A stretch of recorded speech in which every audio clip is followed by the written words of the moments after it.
नमस्कार दोस्तों, स्वागत है आप सभी का आपके अपने YouTube चैनल वंदना स्टडी क्लासेस में। आज हम जो करने वाले हैं जीएस के मतलब जनरल साइंस के क्वेश्चन करने वाले हैं।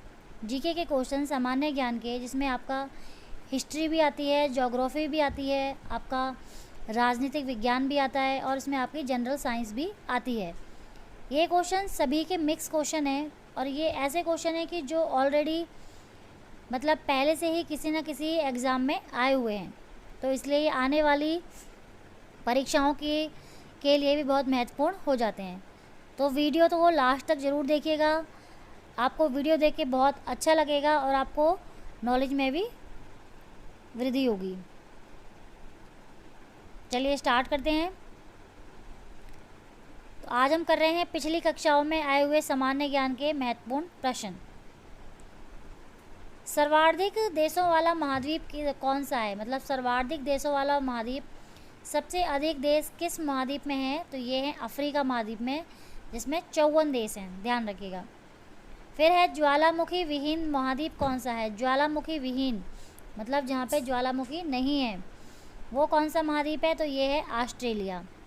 ऑस्ट्रेलिया को ही एक अन्य नाम से जाना जाता है, ऑस्ट्रेलिया को ही ओशनिया। ध्यान रखिएगा, आपसे कभी एग्ज़ाम में ओशनिया पूछ लिया जाए कि ओशनिया किस महाद्वीप का अन्य नाम है, तो ये है ऑस्ट्रेलिया का। फिर है पठारी भूमि का महाद्वीप किसे कहा जाता है? तो पठारी भूमि का महाद्वीप कहा जाता है अफ्रीका को। नेक्स्ट है वह महाद्वीप जो मरुस्थल विहीन है, मतलब वह कौन सा महाद्वीप है जो मरुस्थल विहीन है, मरुस्थल नहीं है, तो वह है यूरोप। आगे है प्रायद्वीपों का महाद्वीप किसे कहा जाता है? तो ये भी यूरोप को ही कहा जाता है। मरुस्थल विहीन महाद्वीप और प्रायद्वीपों का महाद्वीप दोनों यूरोप महाद्वीप को कहा जाता है। फिर पूछा जाए प्यासी भूमि का महाद्वीप, तो प्यासी भूमि का महाद्वीप है ऑस्ट्रेलिया। ध्यान रखिएगा। महाद्वीपों का महाद्वीप किसे कहा जाता है? तो महाद्वीपों का महाद्वीप सभी जानते हैं एशिया, जो सबसे बड़ा महाद्वीप है 7 महाद्वीपों में। फिर है नेक्स्ट प्लासी का युद्ध कब हुआ था? प्लासी का युद्ध कब हुआ था? तो ये हुआ था 1757 में। नेक्स्ट है प्लासी के युद्ध में अंग्रेजी सेना का नेतृत्व किसने किया था? मतलब प्लासी के युद्ध में अंग्रेजी सेना का नेतृत्व किसने किया था? तो ये किया था रॉबर्ट क्लाइव ने। फिर पूछा जाए बंगाल का गवर्नर, पहला गवर्नर कौन था?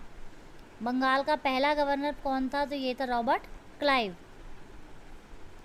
सहायक संधि के जनक कौन थे? तो सहायक संधि के जनक थे डुप्ले। ध्यान रखिएगा, इंपॉर्टेंट है, कई बार पूछा गया ये क्वेश्चन। सहायक संधि का सर्वाधिक उपयोग किसने किया था? ये देखिए 2 क्वेश्चन है कि सहायक संधि का जनक पूछा जाए तो डुप्ले थे, मतलब डुप्ले ने शुरुआत की थी सहायक संधि की। लेकिन अगर सहायक संधि का सर्वाधिक उपयोग पूछा जाए, प्रयोग पूछा जाए, तो ये किया था वेलेज़ली ने, लॉर्ड वेलेज़ली ने। पहली बार वंदे मातरम को कांग्रेस के किस अधिवेशन में गाया गया था? देखिए राष्ट्रीय गान तो हम सभी जानते हैं कब गाया गया था, 1930 के उसमें अधिवेशन में। लेकिन वंदे मातरम पूछा जाए कि कांग्रेस के किस अधिवेशन में पहली बार गाया गया था, तो ये कलकत्ता अधिवेशन में था और 1896 में। ध्यान रखिएगा, 1896 के कलकत्ता अधिवेशन में। 1896 में कलकत्ता अधिवेशन में कांग्रेस के अध्यक्ष कौन थे? मतलब पूछ लिया जाए कि जिस अधिवेशन में वंदे मातरम को प्रथम बार गाया गया था, उस अधिवेशन के ये अध्यक्ष कौन थे? तो कांग्रेस के अध्यक्ष कौन थे? रहीमतुल्ला। ध्यान रखिएगा। बंगाल विभाजन कब हुआ था? तो ये हम सब जानते हैं, बंगाल विभाजन हुआ था 1905 में। बंगाल विभाजन के समय भारत का वायसराय कौन था? तो ये था लॉर्ड कर्जन। मतलब किसके समय में बंगाल का विभाजन हुआ था? Lord Curzon. बंगाल विभाजन के विरोध में भारत में कौन सा आंदोलन चलाया गया था? बंगाल विभाजन का विरोध करने के लिए भारत में कौन सा आंदोलन चलाया गया था? तो ये चलाया गया था स्वदेशी आंदोलन। बंगाल विभाजन को कब रद्द किया गया? मतलब बंगाल विभाजन हुआ था, उसको रद्द किया गया था, तो ये कब किया गया था? तो 1911 में किया था, दिल्ली दरबार में। फिर है विटामिन शब्द किसने दिया है? विटामिन शब्द किसने दिया है? तो विटामिन शब्द दिया है फंक ने। नेक्स्ट क्वेश्चन है चावल को पॉलिश करने पर कौन सा विटामिन नष्ट हो जाता है? चावल को पॉलिश करने पर कौन सा विटामिन नष्ट हो जाता है? तो वो विटामिन B1 नष्ट हो जाता है, थायमिन। हिंदी में पूछा जाए तो थायमिन। लीवर में भविष्य के लिए कौन सा विटामिन भंडारित होता रहता है? हमारे लीवर में भविष्य के लिए कौन सा विटामिन स्टोर करता है लीवर? तो विटामिन ए, ध्यान रखिएगा।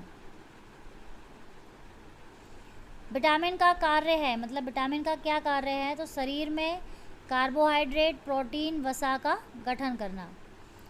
जब गर्म दूध को अचानक ठंडा किया जाता है तो इस प्रक्रिया को क्या कहा जाता है?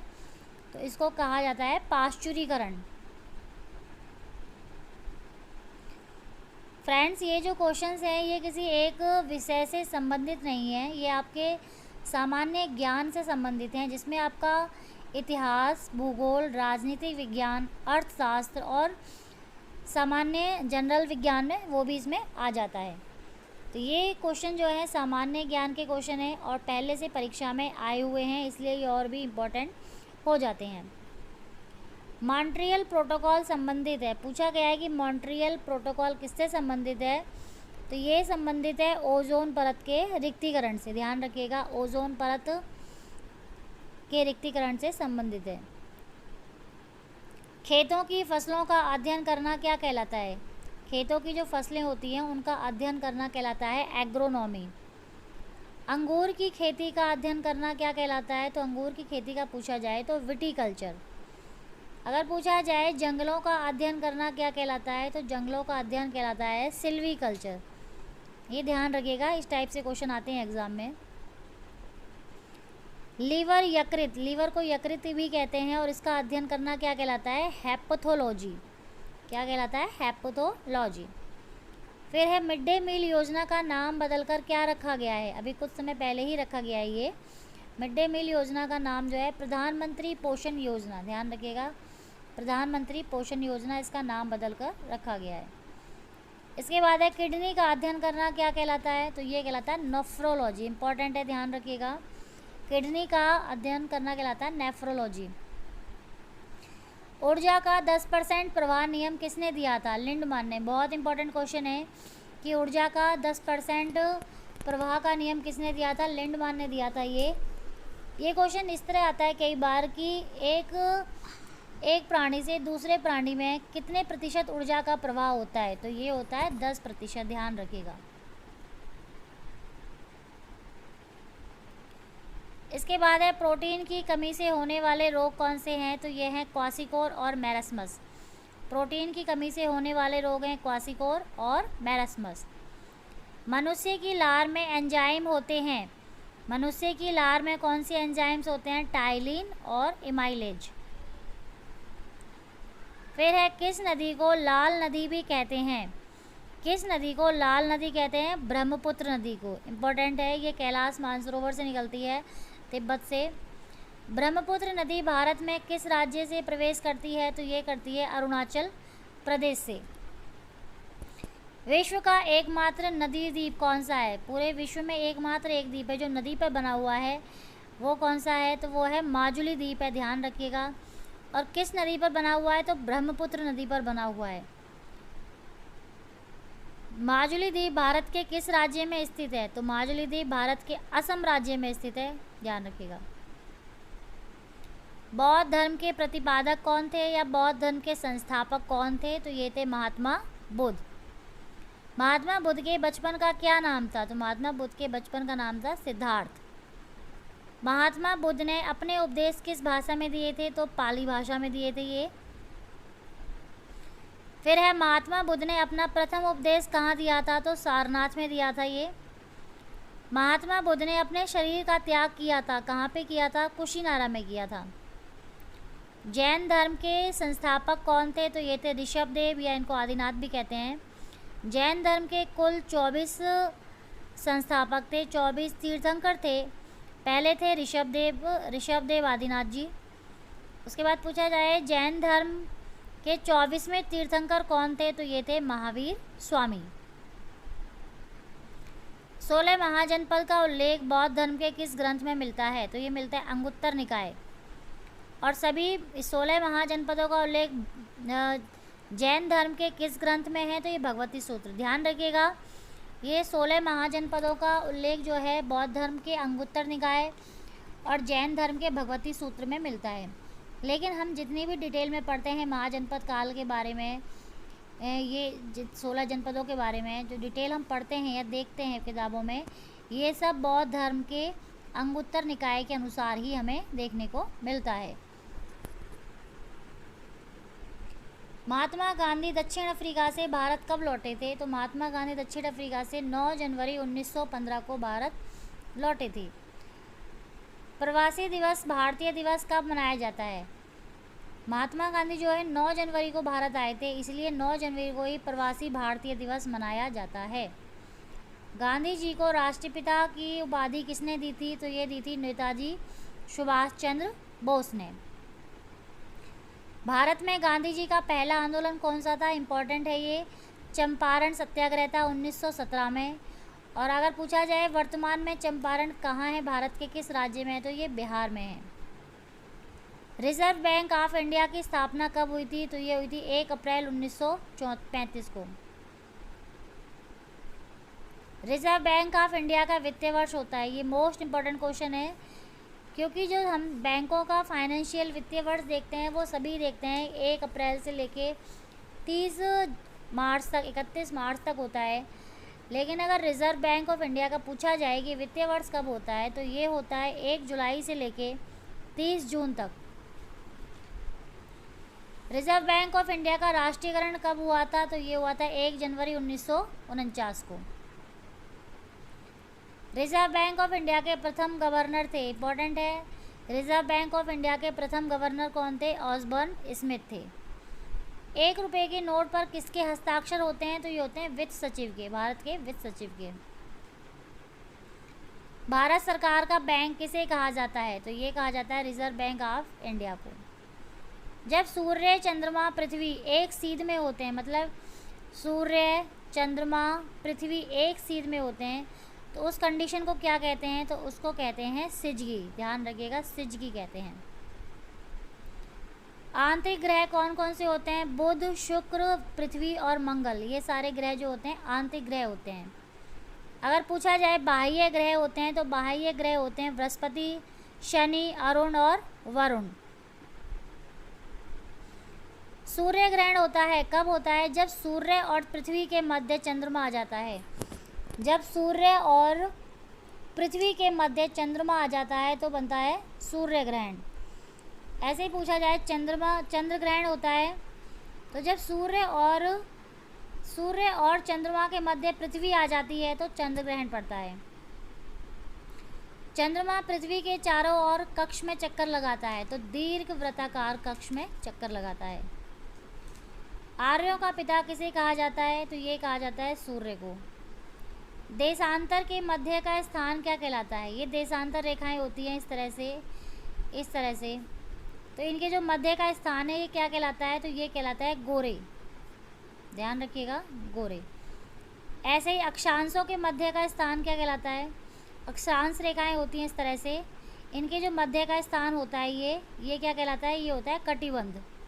इसको हम क्या कहते हैं? कटिबंध या जोन कहते हैं। विषुव कहते हैं, इंपॉर्टेंट है, विषुव कैसे किसे कहते हैं या कब होता है? विषुव कहते हैं जब सूर्य विषुवत रेखा पर सीधा चमकता है। ये हम सभी जानते हैं 0 डिग्री पृथ्वी के बीचों बीच 0 डिग्री विषुवत रेखा है। जब सूर्य इस पर सीधा चमकता है तो इसे विषुव कहते हैं, और इस समय पूरी पृथ्वी पर दिन और रात जो हैं बराबर होते हैं। और विषुव का समय कब होता है? तो ये 2 दिन होता है साल में, एक होता है 21 मार्च को और एक होता है 23 सितंबर को। पृथ्वी किस दिशा में घूमती है? तो पृथ्वी हमेशा पश्चिम से पूर्व दिशा में घूमती है। ध्यान रखिएगा, पृथ्वी जो घूमती है वो पश्चिम से पूर्व दिशा में घूमती है।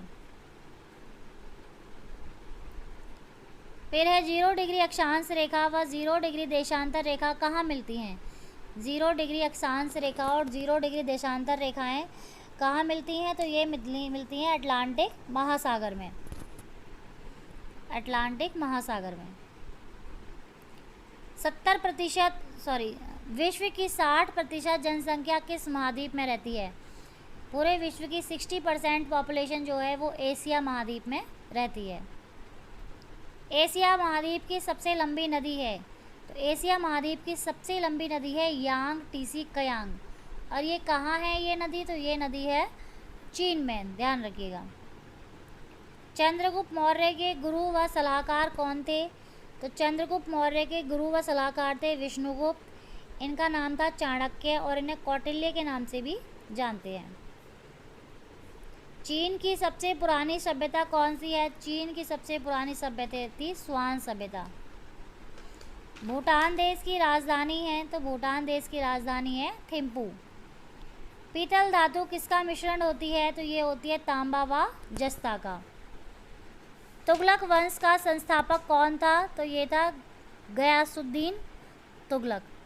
ध्यान रखिएगा, तुगलक वंश का संस्थापक था गयासुद्दीन तुगलक। प्रसिद्ध यात्री इब्न बतूता किसके काल में भारत आया था? तो ये आया था मोहम्मद तुगलक के काल में। भारत का अंतिम गवर्नर जनरल कौन था? तो भारत का अंतरिम भारतीय गवर्नर जनरल पूछा है, तो ये थे सी राजगोपालाचारी। भारत का अंतिम भारतीय गवर्नर जनरल मतलब राष्ट्रपति पद के बनने से पहले गवर्नर जनरल का पद हुआ करता था। तो हमारे भारत का अंतिम भारतीय गवर्नर जनरल कौन बने थे? तो ये थे सी राजगोपालाचारी। अंतर्राष्ट्रीय महिला दिवस कब मनाया जाता है? तो ये मनाया जाता है 8 मार्च को। भारत के अंडमान और निकोबार द्वीप समूह के कौन सा पड़ोसी देश सबसे निकट है? मतलब हमारा जो अंडमान निकोबार है हमारे देश का हिस्सा, उसके सबसे पास कौन सा देश पड़ता है? तो ये पड़ता है इंडोनेशिया। ऑपरेशन फ्लड किससे संबंधित है? ऑपरेशन फ्लड किससे संबंधित है? तो ये संबंधित है दूध उत्पादन से। भारतीय राष्ट्रीय कांग्रेस की स्थापना कब हुई थी? तो ये हुई थी 1885 में, ध्यान रखिएगा। भारतीय राष्ट्रीय कांग्रेस के संस्थापक कौन थे? तो राष्ट्रीय कांग्रेस के संस्थापक थे ए.ओ. ह्यूम।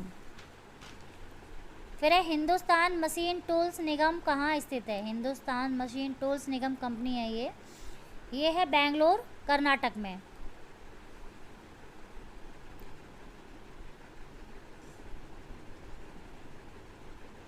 इसके बाद है बोकारो स्टील लिमिटेड कहाँ स्थित है? तो बोकारो स्टील लिमिटेड स्थित है बोकारो, और बोकारो कहाँ है? झारखंड में।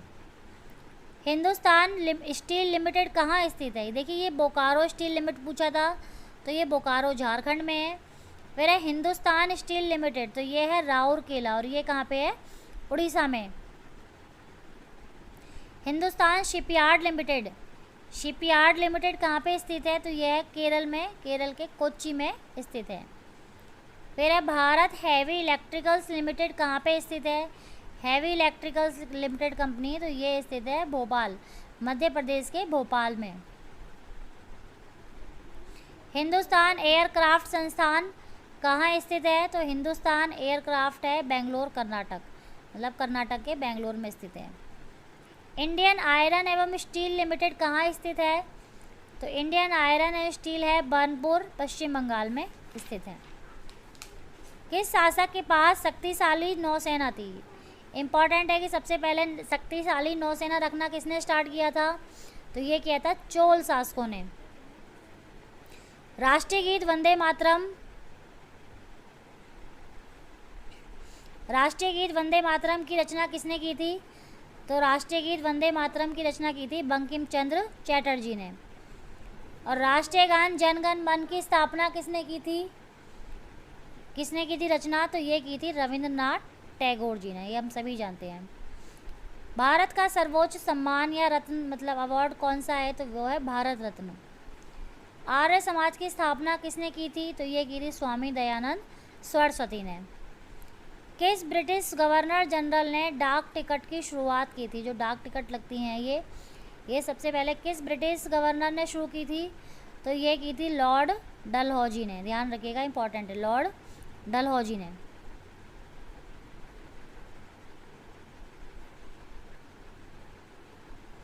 कारगिल विजय दिवस मनाया जाता है। कारगिल विजय दिवस कब मनाया जाता है? तो ये मनाया जाता है 26 जुलाई को। फिर है लोकसभा के सदस्यों का कार्यकाल होता है, ये होता है 5 वर्ष। और राज्यसभा का पूछा जाए तो राज्यसभा के सदस्यों का कार्यकाल होता है, तो ये होता है 6 वर्ष। भारत का प्रथम नागरिक कौन है, तो ये होते हैं हमारे राष्ट्रपति। और अभी हाल ही में हमारे नए राष्ट्रपति बनी हैं, तो कौन बनी है, द्रौपदी मुर्मू जी, हम सभी जानते हैं। द्रौपदी मुर्मू जी के बारे में विस्तार से मैंने उनकी जीवनी के बारे में, उनके फैमिली बैकग्राउंड के बारे में, उनके राजनीतिक जीवन कार्यकाल के विषय में मैंने डिटेल में वीडियो बनाई हुई है द्रौपदी मुर्मू जी के नाम से। आप चाहें मैं डिस्क्रिप्शन में उसका लिंक दे दूँगी, आप चाहें तो वहाँ से वो वीडियो देख सकते हैं। 8 से 10 मिनट की वीडियो है और उनके बारे में आप सारी इन्फॉर्मेशन आप ले सकते हैं, क्योंकि ये लेटेस्ट करंट अफेयर का टॉपिक है और आप कोई भी कम्पिटिटिव एग्ज़ाम दे रहे हो तो यहाँ से 1 से 2 क्वेश्चन इस टॉपिक से डेफिनेटली बनता है। ठीक है फ्रेंड्स, तो ये थे आज की वीडियो में 100 क्वेश्चन। हम इस सीरीज़ को कंटिन्यू रखेंगे और इससे अगली वीडियो में मैं नेक्स्ट 100 क्वेश्चंस लेके आऊँगी। आप मुझे कमेंट्स करके बताइएगा कि वीडियो कैसी लगी आपको। अगर अभी तक आपने चैनल सब्सक्राइब नहीं किया है तो वंदना स्टडी क्लासेस के नाम से मेरा चैनल है, वंदना स्टडी क्लासेस के नाम से चैनल है। अगर आपको वीडियो अच्छी लगी तो वीडियो को लाइक कर दीजिएगा, चैनल को सब्सक्राइब कर लीजिएगा और दोस्तों को भी शेयर कीजिएगा ताकि उन्हें इसका भी फ़ायदा मिल सके। Thank you, take care, bye bye.